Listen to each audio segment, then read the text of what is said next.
ఇప్పుడు ఒక number square root కనుక్కోవాలి అంటే ఫస్ట్ ఒక చిన్న నెంబర్ తీసుకుందాం 81 9 9 81. సో ఈ స్క్వేర్ రూట్ ఆఫ్ 81 ఏమో 9 వస్తుంది. అలాగే 121 ఉందనుకో, నాకైతే 11 టేబుల్ వచ్చు, మరి 11 11 121 అవుతుంది. సో 121 స్క్వేర్ రూట్ 11 అన్నాడు. నెక్స్ట్ వచ్చేసి 169 ఉందనుకో, 169 స్క్వేర్ రూట్ 13 ఇంటూ 13 చేస్తే మనకి 169 వస్తుంది. సో 169 స్క్వేర్ రూట్ 13 అనమాట. యాక్చువల్లీ ఇవన్నీ టేబుల్స్ నేర్చుకుంటే ఈజీగా వస్తాయి. సో టేబుల్స్ రాని వాళ్ళు ఏం చేయాలి అంటే స్క్వేర్ రూట్ అనగానే వాళ్ళకి తెలిసిన చిన్న నెంబర్ తోటి, ఫర్ ఎగ్జాంపుల్ మనం ఈ 169కి ట్రై చేద్దాం. వాళ్ళకి తెలిసిన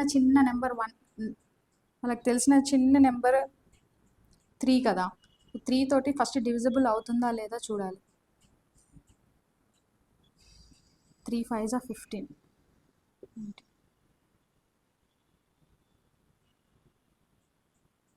సో అవ్వది. సో ఇది ఆపేసి అబ్బా.